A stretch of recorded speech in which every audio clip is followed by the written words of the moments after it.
And welcome back to Sports the NEMO Way, the Kareem Abdul-Jabbar episode.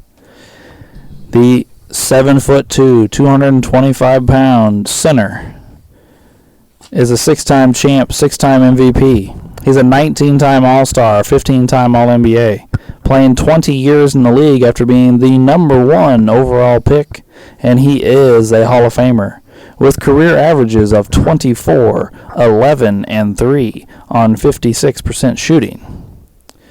And again, here at the end, I'm just screwing this up over and over again. I didn't ask who I was going to go to. Our options are Uncle Doug or Ray, so who'd like to go first? Oh, I can go. All right, well, I will kick to Uncle Doug, who has him ranked the highest of anyone at number one overall and number one on a center's list. Uncle Doug? I knew I was going to take some heat for this, and even on my notebook, I have them with a line between the two, between Kareem and MJ, and a question mark. And but I felt like we needed to have the Kareem conversation. I think maybe it was Wade that at one point said that LeBron kind of inserted himself, bypassed a bunch of people in the greatest of all time conversation, and jumped over people like Magic and Kareem and Larry and so on. And I felt like we needed to have the conversation. I'm not saying that I won't put Michael number one when we're done, but I at least wanted the conversation. I enjoyed watching Kareem. I started watching him at UCLA, playing for Coach Wooden, and followed him to Milwaukee and then to LA. And he was a big man that could move, had good hands. Of course, 19-time All-Star, like Alex said, 15-time All-NBA, 11-time All-Defense. He peaked out at 34.8 points one season. He had 2 scoring titles. Of course, number one on points, which LeBron will probably catch this next year. Number 4 in rebounds, 45 in assists. He's like 113 in steals, and number 3 in blocks. The one interesting thing I did notice about the blocks is his first 4 seasons, they did not keep track. So he's number 3 without 4 years worth of blocks. Wow. So I'm not sure how much higher he would have gone. But so he could also play some defense. And something else that I found interesting, I mean, he was a big man that wasn't huge. I mean, he was tall, but he wasn't super thick. But he was pretty durable. Do you really think he weighed 225, though? No, I do not think he weighed 225. He was nowhere near that thin. Yeah. But in his 20 years, only twice did his games fall into the 60s. 7 times he played 70-some games, and 11 of his 20 seasons, his games were in the 80s, which is pretty amazing. Big men his size and in the era that he played when things were pretty physical, missed some games. So with 6 championships, 6 MVPs, I thought we should have the discussion. All right. Well, that will now lead us to Drew, who has him ranked 2nd overall and also number 1 on his centers list. Drew? Well, first time I think I ever saw Kareem play was one time Dad said, "Why don't you come downstairs while I run and watch this old Laker DVD I got?" I was like, "Okay." I'll come downstairs. And it's like game 2 of the 1985 finals, maybe. One of the years the Lakers won. I don't remember. He said, it's just watching. I'm like, Dad, why is Kareem slower than snot? Like, Kareem is barely getting up and down the court at this point in time. And I'm like, what? He's like, "It's okay, Drew. Just watch what he does." And he does this sky hook. I'm like, Dad, this is the most bullcrap shot I think I've ever seen. This guy at 7'2", long arms. How are you supposed to block this? He said, "You don't. You either foul him or he's going to make it most of the time." I said, "Oh, well, you got a point." And then the reason why he's got the shot is because he wasn't allowed to dunk for a while. And so So, yeah, that's my first memories of Kareem, so that's why I'm going to keep it for as right now. All right. Well, that will now, should lead to Wade, but sadly Wade is not here again. And Wade has him identically ranked to Drew. Now that will lead to me, who has him ranked 5th overall, I believe. I can't remember now. And 2 on his centers list. First off, Drew mentioned the skyhook. Something that's befuddled me is that nobody has ever tried to do it again. Right, yeah.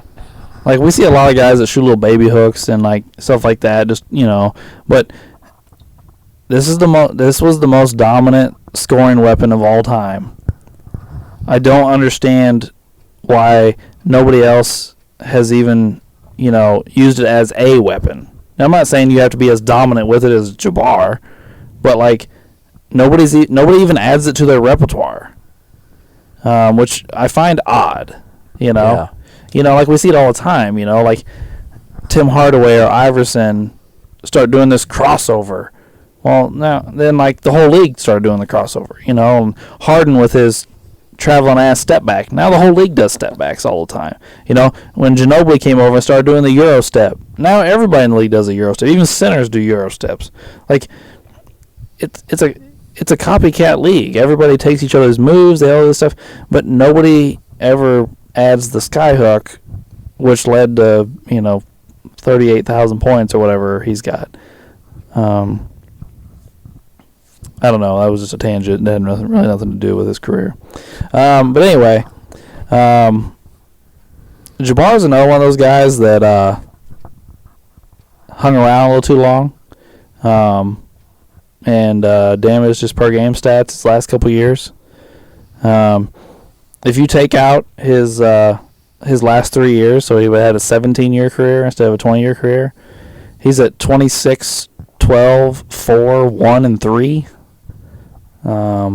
Still at and over 56% from the field. Not that his numbers are bad the way they are, but it just really kind of vaults him up into a more elite status per game, going up 2 points and a rebound and an assist and a block. That's 26 points, 12 rebounds, 4 assists, a steal, and 3 blocks. That's pretty sweet. But I did look into it, like why did Kareem stick around so long? Was he trying to, chase an extra title? Was he trying to chase a scoring numbers or whatever the case may be? Kareem was broke. He needed the paycheck. I guess he put his, which we've seen with other players, I think we talked about it in the Garnett episode, he put some money with a financial advisor that screwed him over. And Kareem kept playing because he needed that paycheck because he was broke. So, and hey, if the Lakers came to me and said, "Hey, buddy, we're gonna keep signing you. We're gonna sign you some contracts," I'd be like, "All right, yeah." Well, you get to play with Magic and so on. Yeah, and they win in those last 3 years I was just talking about. They win 2 championships those last 3 years. They won 87, and they do they win after that? I know they win in 87. Do they win one of those next 2 years? I was trying to think. I think they had they beat the Pistons and they lost to the Pistons. So which was 87 they beat the Celtics. So 88 they beat the Pistons, and 89 they lost to the Pistons. Because then the Pistons win in 89 and 90. Because then Jordan won in 91. Right. Yeah. So I think they won 2 championships in those 3 years that he stuck around. So, I mean, that's, I guess, not a bad thing to stick around for either. But I'll leave it at that for my opening statement. And then I will kick to Ray, who has him ranked the lowest of anyone at number 7 overall and number 3 on his centers list. Ray? All right. So we talked off air about the revisions to our list. Mine is pretty much done. Kareem did not go up. He did not go down. He has stayed at 7. So, with that said, let me get into this. Hold on. I have a question, Ray. Okay. You said he stayed at 7. Yeah. Did he stay at 3? Well, only time will tell. Oh, okay. I figured you were giving out information. I might as well ask. All right. So, now here's a guy who is very much in the GOAT conversation, unlike last week's player, LeBron James. Sorry about your luck, LeBron. Oh, that's good. But besides the GOAT conversation, the big ongoing debate, which went on for a long time, was who is better, Wilt or Kareem? And they had a big beef, I'm pretty sure, didn't they? For the longest They time. played when I mean, their careers overlapped a little bit. Yeah. Wilt was going out, Kareem was coming in. By about 4 years, I think. Yeah. Yeah. And then, what was it? I was watching something on YouTube where Kareem had like a book or something, and he called Wilt some nickname or something. Yeah, he may have. I don't know. But that was a big one there. And then, let's see, Wilt has better. I mean, Kareem and Wilt both are kind of similar players. But then you have, let's see, Kareem versus Olajuwon. Both have similar stats and accolades, but Olajuwon was the better post player, shooter, and defender, at least in my view, and Kareem really had the titles over him. Let's see. Kareem had been on teams that had better rosters. He played with Oscar in Milwaukee, then Magic and Worthy in Los Angeles. Olajuwon really had 2 years with Sampson, or the final years of Drexler's career, or old and slow Barkley. All I'm saying is that give Olajuwon Magic Johnson instead of Kenny the Jet Smith, and I'd bet he would have more than 2 titles. But as I'm sitting here saying I'm not here saying that Kareem is total crap, absolutely not. I mean, he is currently in my top 7. These are the 3 top centers that you have to compare and contrast these two. And then you have Bill Russell, who has 11 titles in 13 years in a decade nobody likes. So there's 4 guys who could be top center of all time, or, a GOAT conversation. And the centers were really stacked when we were doing this list. This is probably the hardest list to even comprehend, which is ridiculous. And let's see. And for me, Olajuwon, with his skill set and his post moves and his all-around game, stood atop the mountain, only because he was a better all-around player. Each one have their strengths, but Olajuwon has the least weakness. The center category was probably the hardest because the centers are just so good, and it is shown throughout the 40-plus years of basketball that the center position was a very important position, and I say was because the center position is making a solid comeback. With all that said, you got to give props to a player who has the most points in NBA history, 6-time NBA champ, 2-time Finals MVP, and a 6-time NBA MVP. The man is a beast, and he also went up against Bruce Lee. So, I mean, the man done a lot.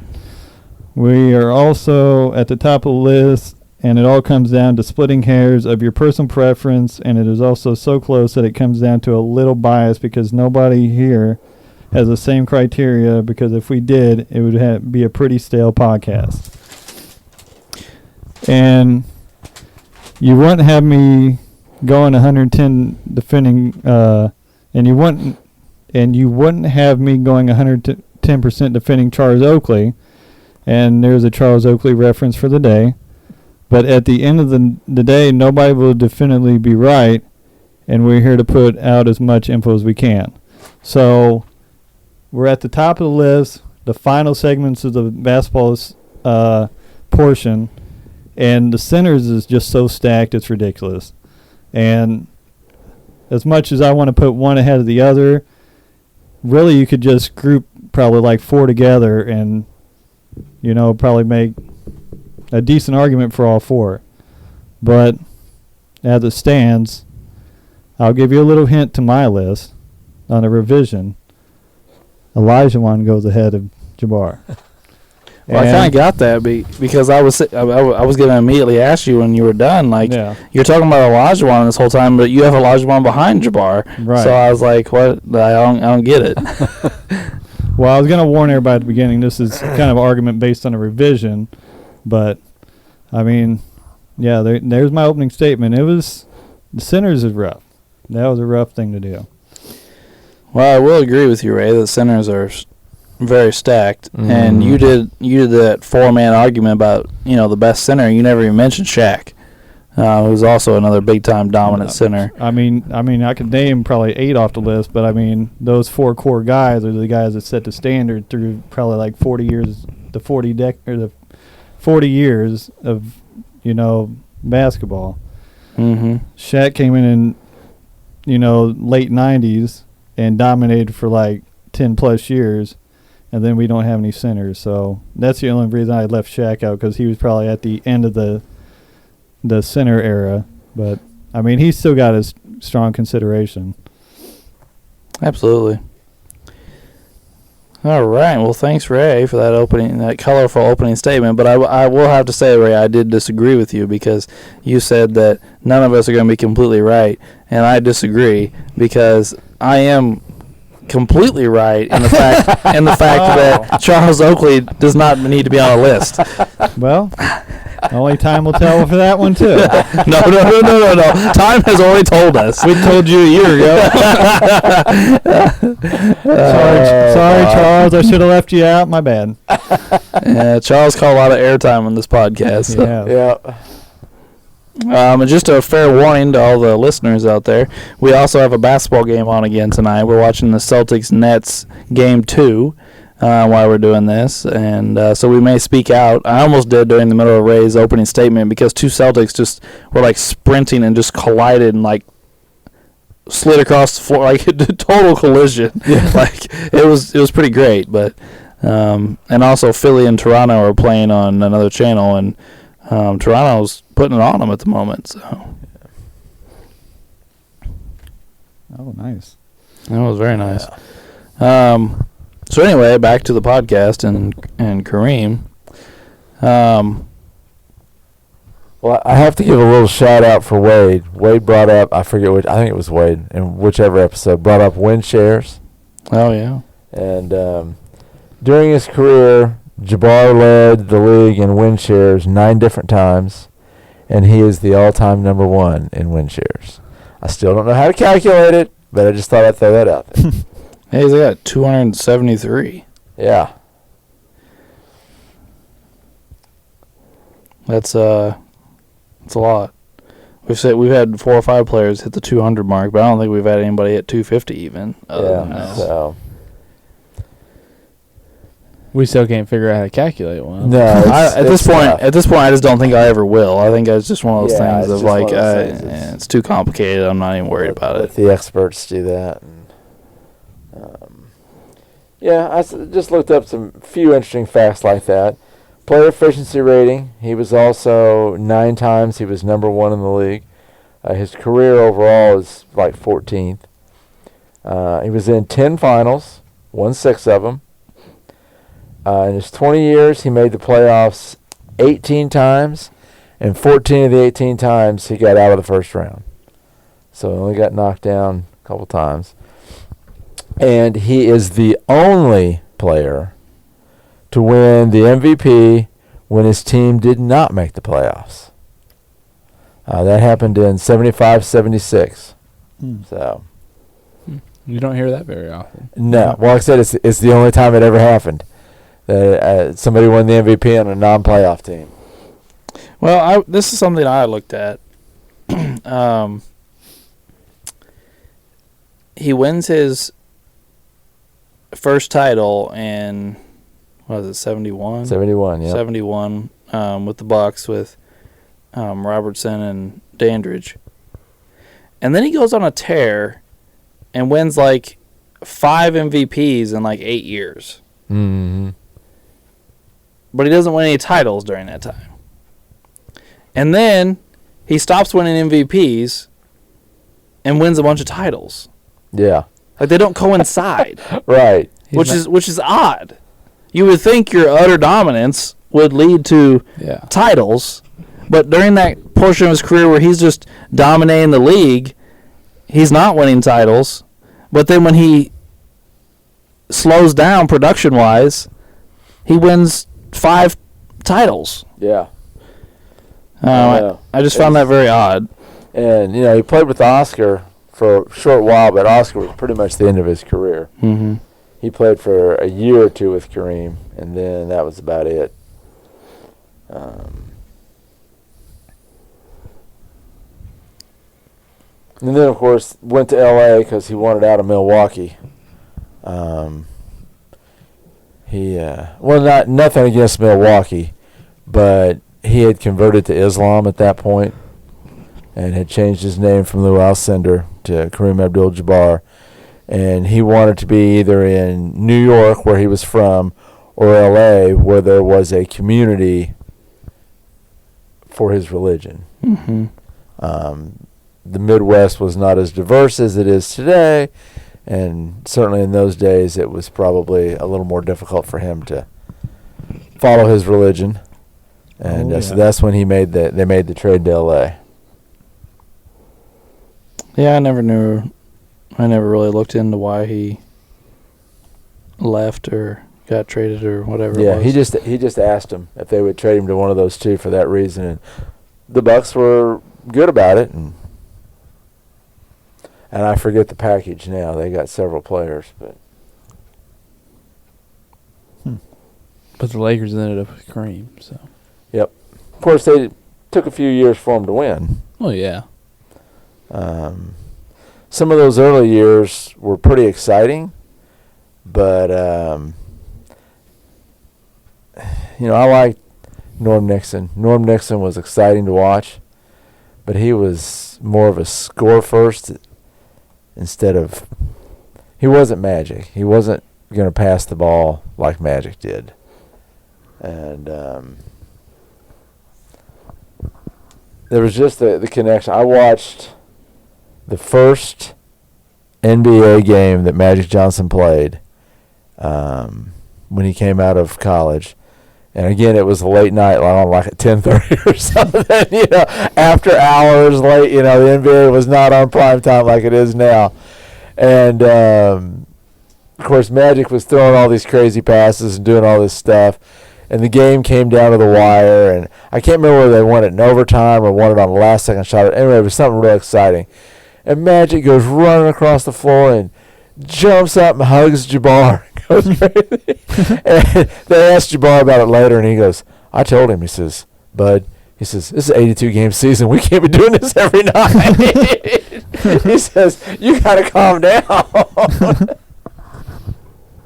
So I imagine Magic was a big adjustment for Jabbar because he is not that kind of emotional, outgoing. You never saw too much emotion from him. Mm-hmm. No. Once in a while, but not too often. Well, I guess, from listening to some stuff that, I think we talked in one of the other episodes. I can't remember which one it was, but, Russell invited Kareem to some of the,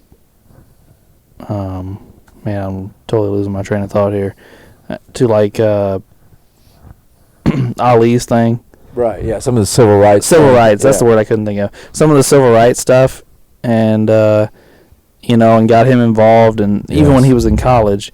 And, but he's not even, close with those guys. Shaq talked about, they did a series of commercials with, dominant big men. So, he and Kareem and Wilt and Russell and George Mikan and Bill Walton and, guys like that were, making these commercials together. And, he said they all got pretty close and would, sit around and joke and hang out with each other and stuff. He's like, but not Jabbar. As soon as we were done filming, Jabbar disappeared. You didn't see him again until he needed to come back. He's just... Yeah, he was just a very private, very... And I think a lot of it stems back to when he was a child growing up in New York. He was so tall. He felt like, people were always staring at him. And I think they said he was, 6'8", 6'8" in the 7th or 8th grade. Oh, shit. And I forget how, he was pretty young. He was already 6 foot tall. And so, yeah, it's...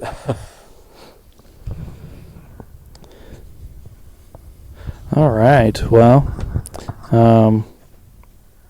shall we litigate? Sure. Yeah. All right. Well, Uncle Doug, I'll do you first as well. Okay.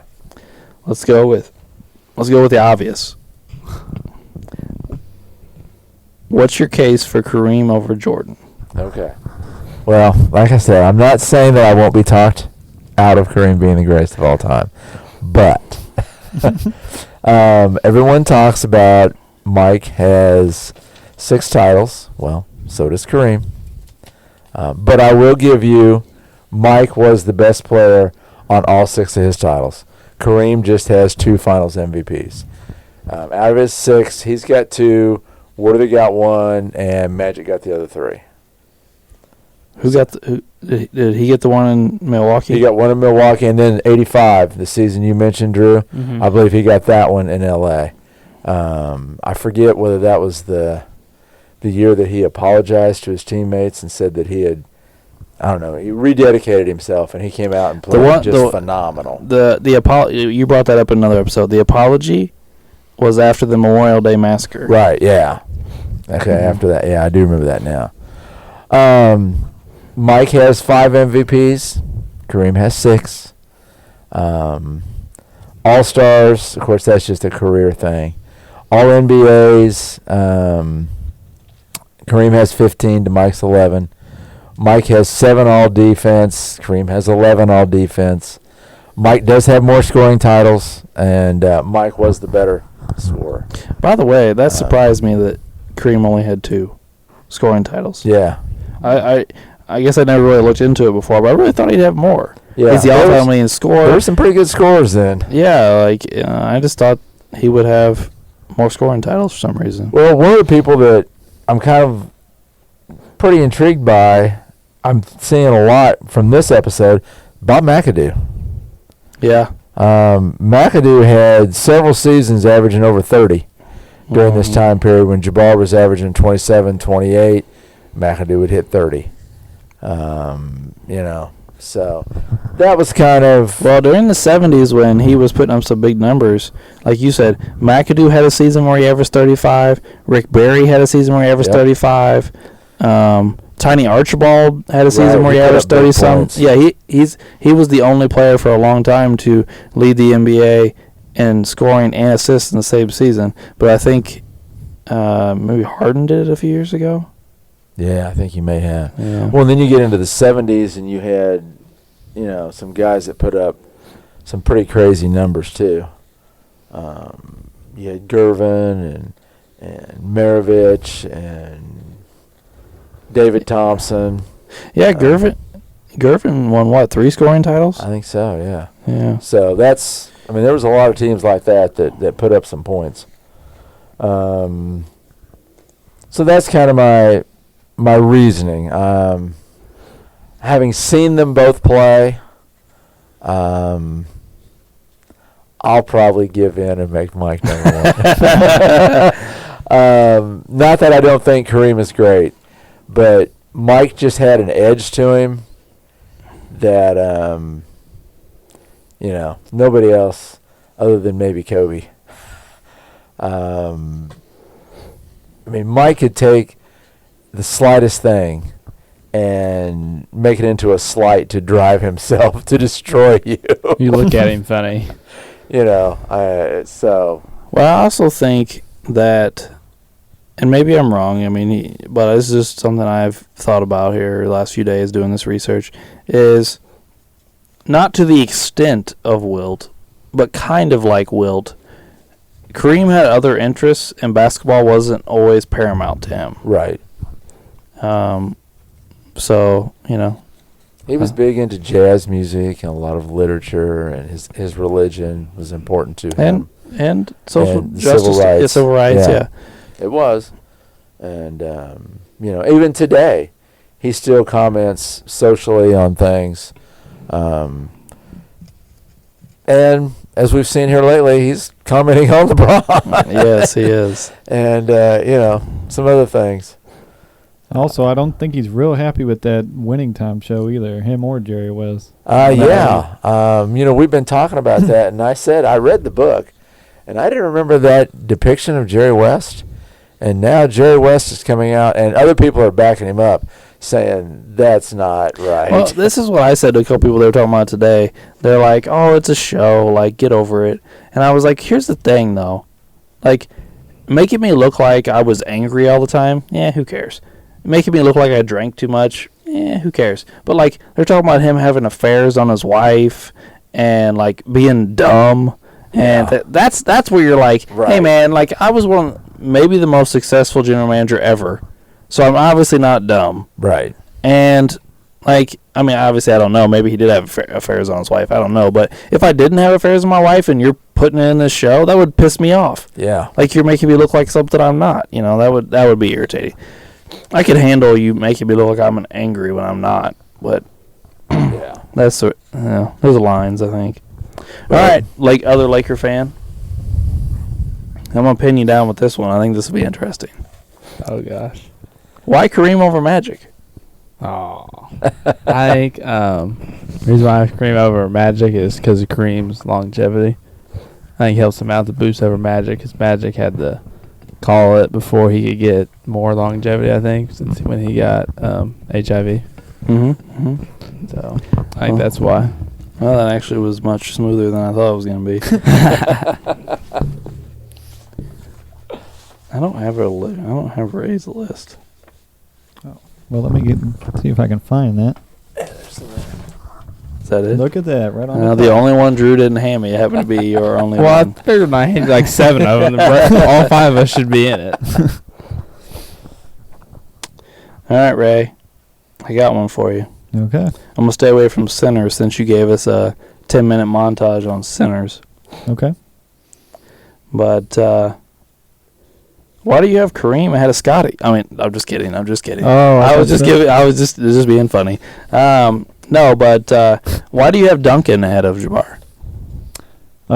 Same kind of deal like Elijah one. Duncan's just the complete package, pretty much. Like he's. I mean, the speed's kind of the same, but better shot, better defender. Post moves were pretty good. I mean, he's got 5 titles. Did he win all MVPs in the finals? 3.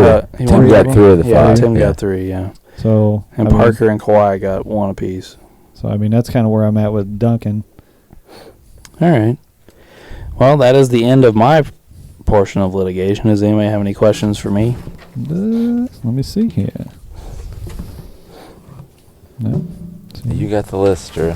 I'm looking. There's Alex. Are there any more lists over here? Why did you put Larry ahead of Kareem? I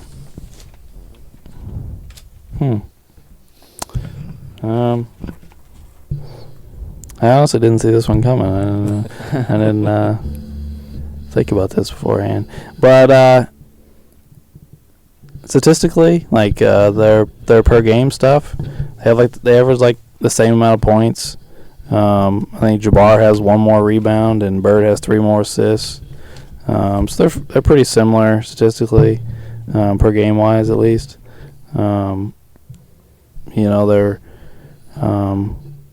They both won a lot and have a lot of accolades, stuff like that. I would just I don't know. Jabbar is like, he's an enigma to me. He's like he's super dominant. And then like without like he never wins without like a top 10 player of all time on his team. And I don't know. I just found that odd because he's very dominant, like statistically, why he's doing this. And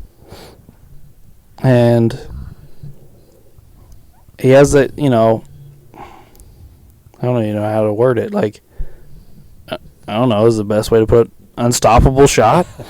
Like, I mean, like, I don't know. I don't ever see anybody block it or anything like that. And he shoots like 56% for his career. How do you block that thing anyway? You like don't. It's so far in that You really don't. like you got to jump 20 feet to block the damn shot. I think the only person that I've ever heard about blocking it was Wilt. Ooh, there's Yeah, where the I think beef Wilt started. might have. There's where the beef started.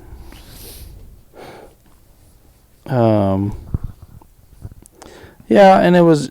Yeah, I don't have anything against Jabbar, and I knew what I was doing when I put Akeem ahead of him, and I talked about that during the Dream episode. So I didn't. I went the. See, that was what I was going to ask Ray. Is like, you got you three, Drew, Wade, and Doug. People can't see what I'm pointing at. All had Kareem at 1 on the centers list, and then I had him at 2, and then I admitted in either the Bird or the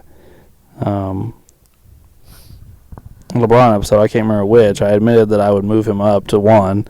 And Ray went the opposite way. I was like, I'm moving him down. And I was like, oh, okay. So, yeah. Any others? No, because we're kind of on the same page up top, so I don't really have anything to come at you with. We're getting to that point where there's not too many players left, and there's not. I mean, when you get in the top 5, 6, 7 guys, it's. Yeah, I mean, like, I just asked you, Uncle Doug, about your 1 and 2. Right. I asked Drew about his 2 and 3. Yeah. He just asked me about my 3 and 5, 2 and 5. Yeah, like, yeah, So, like, I mean, we're talking the elite of the elite there. yeah. So, yeah, you're really splitting hairs. And like Ray said earlier, some of it is personal preference and what you've seen. Yeah. I got to watch Jabbar play, obviously, way more than any of the rest of you guys. So, Absolutely. it would be interesting to see kids today and show them a game back in the day. Show them some stuff from Lakers Celtics in the 80s. And I think it would open a lot of eyes. Well, here's my thing. Is like, there are things that go on during these games, and I'm not even talking about the bad boy Pistons, who I think are like on a completely other level, that like are just regular fouls that these kids will probably be like, he's ejected, he's suspended, Right. And we're like, oh, it's foul. That's just a foul. That's foul. That's Like- just the way it was. Like, get up, shoot your free throws. Like, I think it really would be kind of a culture shock. And there's been this movement recently, and somebody I really respect in Ryan Russillo, he does this quite a bit. He's always like, the physicality wasn't that big of a deal. People make way too big of a deal about it, and it doesn't really change anything. And I'm like, I don't even see how that's possible. Like, we see how much it changes game to game during the playoffs, depending on how the refs call the game. Yep. If you had to play an 82-game season plus the playoffs in a way more physical style of basketball, that's obviously going to take a toll on you. Yep. Especially a lot of the guys we have today that are so frail and so thin and so injury-prone as it is. Yeah. That was the first thing they did when you came to the NBA back then, was you put on weight. Yeah. Because you had to survive. You were going to take a beating. Yes. Well, let's think about this. We're talking about guys like Anthony Davis, Kyrie Irving. I'm sure I'm missing a few guys. Steph Curry. Oh, like, yeah. guys we all like, guys that are very talented. Yeah. But they can't play full seasons now. These guys play an average like 50, 60 games a season because they can't stay healthy. What happens if they're getting bounced off the court 4 or 5 more times a game, and they're every time there's a hand check, and there's and then there's the times where guys decide, I'm just going to slam you because you've scored too many points in a row now, and I'm just going to slam you. Take a hit. Yeah, like and it's just you go down the lane, like you're Gordon going to get hit. Earlier here in this game. If he would have scored that many in a row, Bill Laimbeer would have hit him. Yeah, like I said, the Pistons were a whole new level, man. That was just.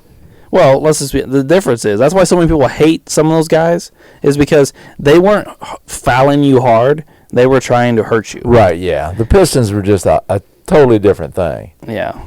And everybody's seen Semi-Pro, right? Yeah. So it's kind of funny on that one scene where they go to commercial and Will Ferrell's like, somebody hit somebody, and they're all beating each other up in a commercial break, and then the camera come back on and everybody stops what they're doing. And I'm sure they pulled that from somewhere. I'm sure that shit went down. Well, I mean, they talk about, there's a term for a specific type of player that you don't really hear talked about anymore. I mean, they don't exist anymore, but I mean, the term hatchet man was a real thing. Oh, yeah. These are guys that every team had set on their bench somewhere that they brought in just to beat on other teams' good players when they were scoring too much. Like, you've got 5 or 6 fouls, and you're going to use them, and they're going to be brutal fouls. They're not just going to be come in and, slack you on your shooting arm. No, they're going to hit you hard. Yes, they're going to lay you out. There's a famous time during Wilt's rookie year where I didn't remember who the guy was, but he was scoring too much, and they brought this guy in, and he picked up 2 of his fouls for punching Wilt. Not smacking him, while he's shooting or something. He punched Wilt in the ribs. Yeah. Like, yes, not every game was played like the Bad Boy Pistons, but the game was insanely more physical. And there wasn't an arc underneath the rim to stop your shot blockers from going up and getting you or getting your shot. There was a hand check, so it was not only much harder to drive on guys, it was much harder to dribble. Yeah. You know how hard it is to dribble in front of you or crossover, like we talk about the famous crossover, when a guy has his hand on your hip? Right. Yeah, it's pretty hard to cross over when he's got a hold of you. Yeah. Exactly. And I mean, that rule change really changed basketball. It really did open it up. It did.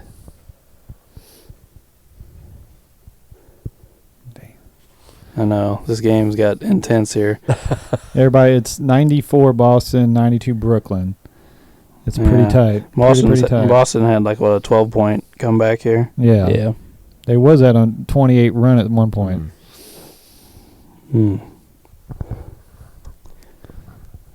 But anyway, that's something, you have to really respect about a guy like Kareem or Gervin or some of these guys that played a long time, but also back in these way more physical eras. Mm-hmm.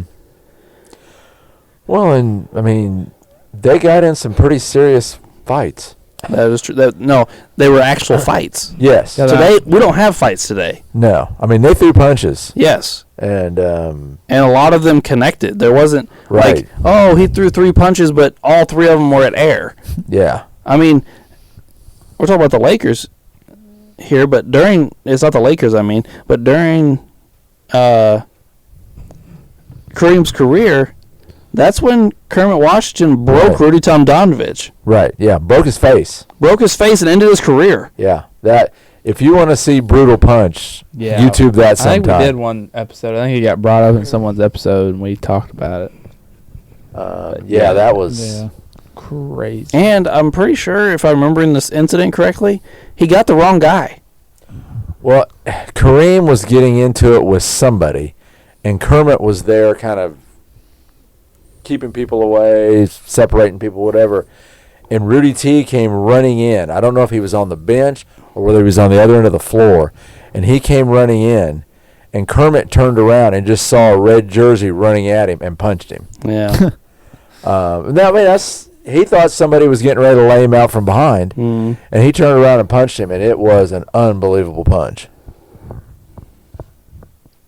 Man, I bet that was rough back in the day, having to look over your shoulder like that. Yeah. Paranoia. And you just see a different colored jersey, and you're like, oh, he's coming after me. Right. Well, when some of these fights broke out, you didn't know what was going to happen.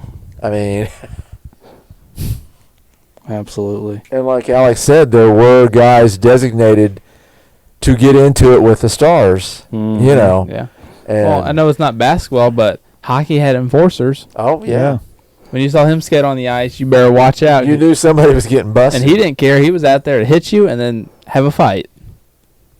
Well, here's the other thing, too, is in today's NBA, if LeBron, for instance, if somebody takes a cheap shot on LeBron and there's a fight to be had, LeBron doesn't get in a fight. No. One of his teammates does it for him. We could pull up lots and lots of videos of Kareem in a fight, Bird in a fight, Magic in a fight, Isaiah in a fight. Like, Right. the superstars were getting in fist fights. Yes. Like, they're They weren't backing down. exactly. And You didn't last long in the league if you backed down. right. Well, I listened to an interview with Barkley one time, and he goes, you know, when I played somebody, the first time down the floor, I hit them.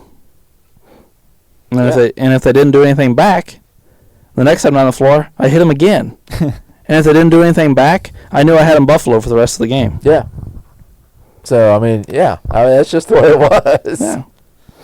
And this will be my last Charles Oakley reference for the day. But, I mean, when he played with Mike, he was Michael Jordan's bodyguard / Yes. power Yes, forward. he Yes, he was. And he did a good job. Yeah. Charles Oakley was a man. By the way, guys, Jay Wright retired. Yeah, Yeah, I I heard know. that. What? Where did that go? I thought he was going to be like the next face of college coaching after Coach K retired, and now it's like, oh, I'm retiring too. Yeah, I Wow. was shocked. Huh. Wow. I don't know how old he is, but I don't feel like he's that old. I wouldn't think so. Yeah. I think he's like 60. Is he really that old? I think so. Let me look on ESPN real quick. Yeah, I was just taken back by it. I didn't think he was that old. Maybe he just looks good for his age. I don't know. But I mean, he coached his whole career at Villanova. I don't remember him before Villanova. Yeah, I don't really remember him before them. I'm finding it. So was he supposed Yeah, to be the he's replacement? exactly 60. Yeah. Oh. Huh. What'd you say, Ray? So was he supposed to be the replacement? Or just... For Coach K? No. I'm just saying, like, you know, Villanova's won, 2 or 3 championships here recently. Coach Right. K's retiring. Roy Williams already retired. Like, I just thought he would be, like, that one big, like, the face of college Right, yeah. coaching. Gotcha. You know, I just thought he would be that guy now, and he's retiring Yeah, he's as well. retiring. So who's it going to be? Bill Self? They're kind of dancing around that with all Kansas's trouble. Yeah, I know. So, I mean, some of these up-and-comers have gotten in trouble. Bill Self got in trouble. What's his name, the guy at Arizona? Or was it Arizona? Yeah, it was. Yeah, he's gone now. Yeah, he got in trouble. A couple of guys went to the NBA. Stevenson went to the NBA. I don't even know. Quinn Snyder's in the NBA. By the way, talk about a shit show. The Jazz are starting to turn into a shit show. By the way, our Drew's favorite player Rudy got torched last night. They know. Yeah, I think Rudy was pretty upset he didn't get Defensive Player of the Year. He doesn't deserve it. Well, he can go home and cry in his big-ass contract that he's sleeping on. Yeah, He does have a huge ass contract. I tell you what, Mark and I, you know, special guest Mark, we're talking about this. Oh my goodness, Kyrie. God dang, dude. We're talking about this this morning or yesterday. I can't remember which. I would put up with a lot of shit for the amount of money these guys are getting paid. Oh, no kidding. When like, here's my thing is like, we talked about fans in an episode not that long ago and how they sometimes cross the line. But like, sometimes these guys are like getting pissed off and trying to get fans thrown out and like cussing fans out and like doing all that shit for like saying basketball stuff. And I'm like, basketball stuff is not crossing the line. Yeah. If I tell you suck, you know, or nice shot when you miss or anything like that, that's not crossing the line. They say way worse on the floor. Yeah. Not only that, they say way worse to the referees. Yeah. I watched. They did a close up of Trae Young yesterday. I think it was yesterday. Well, after he got a foul called on him. Oh boy. And they closed it on his face, and he twice says to the referee, "You're fucking trash." Okay. I mean, Draymond calls referees bitches on a regular basis. But somebody saying, "Take over the game, you suck." Yeah. That's unacceptable. It's a very odd stance these players have taken here recently of like how upset they are with fans. Yeah, Westbrook. That's so offensive. Well, even Kyrie here just like 2 days ago. I mean, flipping the fans off. I mean, didn't you just like fuck the whole franchise over? Like, you're mad about that? Like, get over that, dude. You initiated that bullshit. Well, here's my thing with the Kyrie stuff. Is I respect Kyrie a lot more than I respect some of these other guys. Well, okay, he flips some people off. I'm not offended. I mean, I'm not either. But like, he didn't go in there like, I want all these guys kicked out. Right, yeah. You know, like, oh, lose your season tickets. You know, like Kyrie flipped him off. He shouldn't have done it. I'm not rooting for it. He shouldn't have done it. But I'm just like, oh well. Yeah, he like, dealt with it. He went on. Yeah. He'll pay his fine, or somebody will. Yeah. That'll be the end of it. So yeah. Well, I guess we've gone off on quite the tangent there. Yeah. Do we want to give our closing statements on Jabbar and move into trivia? Sure. All right, reverse order, Ray. Jabbar, awesome player. The other three centers, like I compared them to, awesome centers. Any one of those could be a top. But it's just about who you like. Olajuwon, in my view, is the all-around package. The other three are just a little bit similar to each other and kind of take a step away from certain aspects of their game that Olajuwon picks up. So, in my eye, Olajuwon's the top center, but there's arguments to be had for titles and scoring and all this other concepts within the statistical realm that can make an argument for any one of these guys, because that's just how dominant it was for like 40 years in the centers. But I mean, everybody, all those centers are awesome. Jabbar was awesome with 2 franchises, and I mean, if you leave Jabbar off the list, I might have to like smack you in the face or something. Just knock on my door and we'll get it over with. But just, I mean, not seriously. Don't come knock on my door. But I mean, Jabbar is just an awesome player with a hell of a trademark shot and hella dominant. So that's why he's on all our lists pretty much. All right. Well, that will lead to me. I think we've pretty much covered the gambit of it tonight. Kareem's obviously an all-time great. He's not just an all-time great. He's an elite of the all-time great. He has a little bit of everything, and a lot of some things, like points. I think that's about it. So, Drew? Yeah, he's all-time leading scorer as of right now, which we've talked about last couple episodes. That probably won't be there, but the fact that he's had it for this long, so I think that's impressive. He's got 6 titles, and one of the only unblockable shot, probably without getting fouled, or unless you're Wilt, I guess. So that's.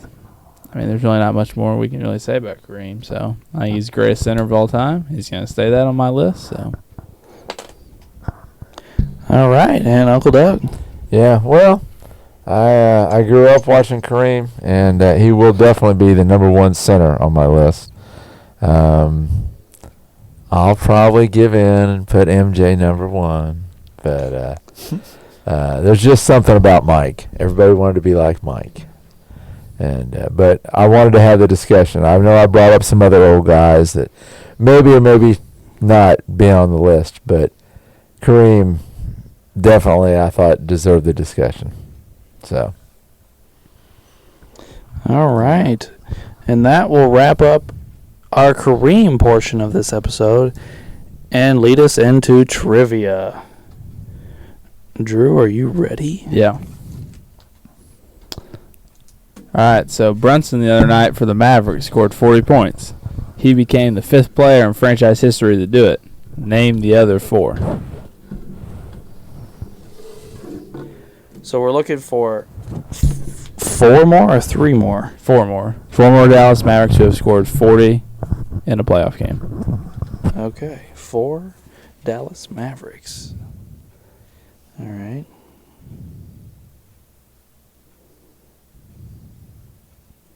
I think 2 of them are relatively easy. Yeah. Then you got to think a little bit.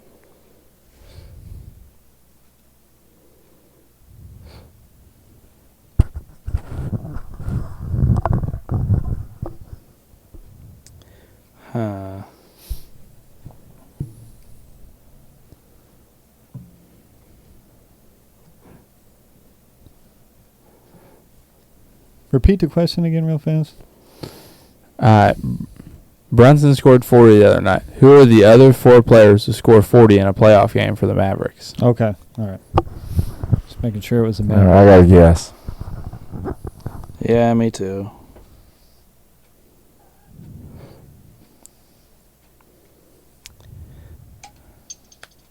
By the way, guys, Durant is 4 of 15 tonight for 10 or for like.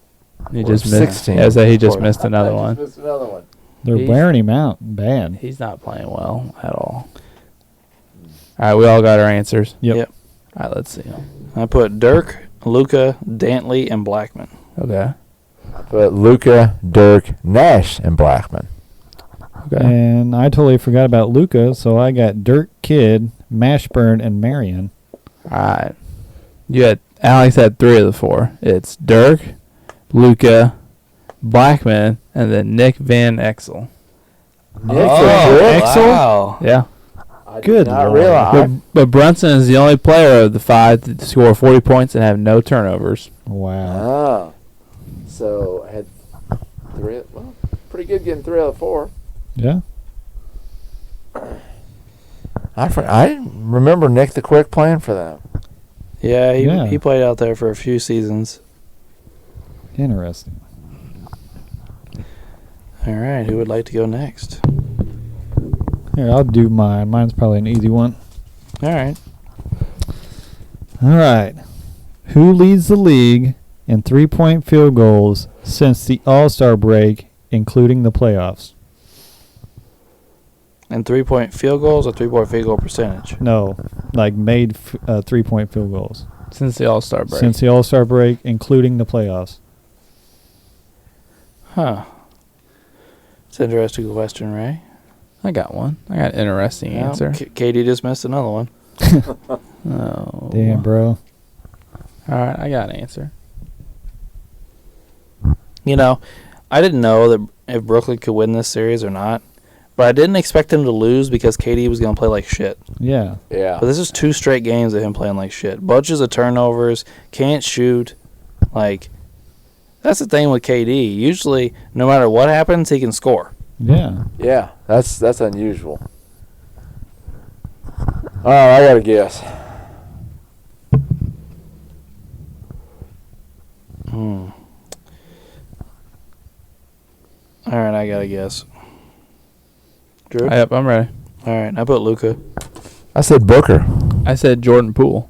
Ooh. And correct answer is Jordan Poole with 97. Go Drew. Yeah.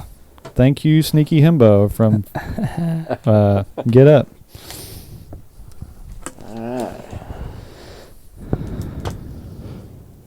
Well, And that is Drew sneaking ahead of Uncle Doug. yeah, that's right. Okay, well, I got to decide. I got two that I want. I'm not going to do the draft tonight. 69 was too long ago. That'd be.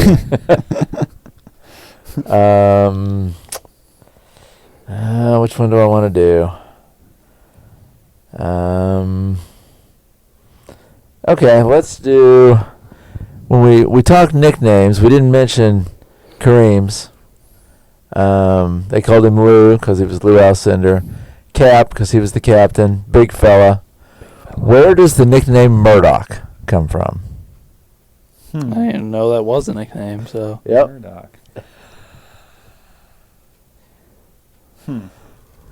Murdoch. Oh gosh. I have no And idea. I really thought you guys would get this. Well.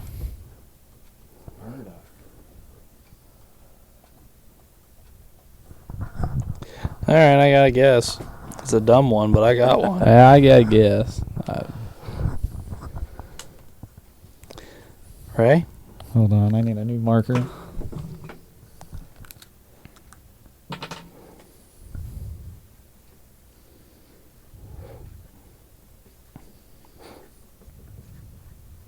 Okay. All right. I put it. They got it from Daredevil. Oh my gosh. I said they put it because it's one of his movie names. And I also said he likes Daredevil. Okay. Well, actually, his name in the movie Airplane was Roger Murdoch. Oh shit! I did know that. Oh my god, I did know that, and I didn't even think about it. Yeah. And don't call me Shirley. Well, my other question was, Kareem was 79-2 in high school. He lost 2 games in high school. What was his college record? Does anybody remember? He lost 1, right? 2. Oh, he lost 2. He was 88-2 in college. He only played 3 years. Yeah. Because freshmen were, well, I mean, they had a freshman team. I think they were undefeated, but Mm. they even beat the UCLA varsity that was the defending national champion. Mm-hmm. All right, that leads it to me, right? Yep. All right. This is per game, but who leads the NBA playoffs in rebounds per game? Ugh. With, I'll even give you the number, with 19. Holy.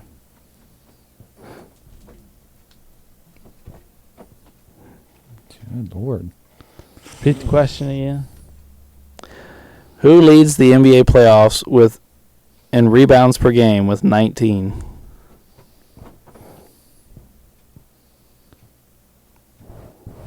Huh.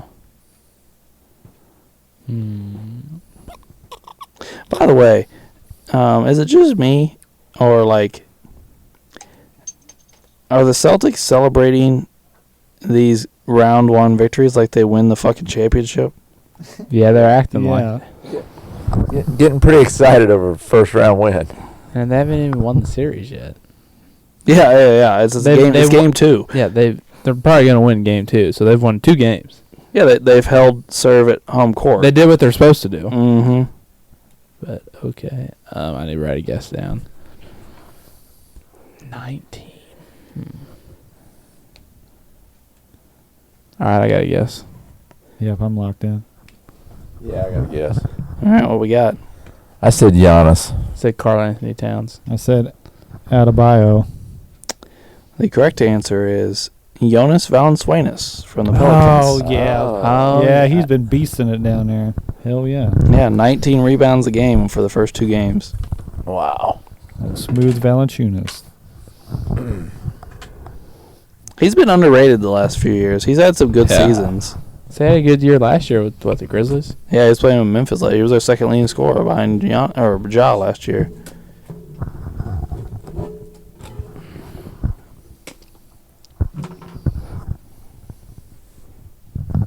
All right. Well, sorry, I was watching the game instead of paying attention to the podcast.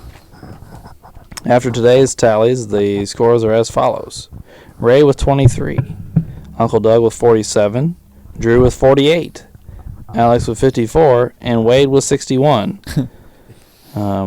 Wade's lead was not cut into today, and it does appear that Wade will be victorious in the this NBA portion of trivia. Yeah. We will start over our trivia scores when we get to football. And just a few short episodes. Yeah.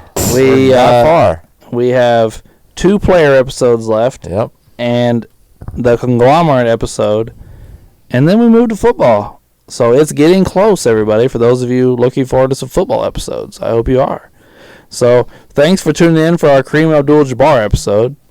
Please tune in next week for our Magic Johnson episode. And thanks for tuning in to Sports the NEMO Way.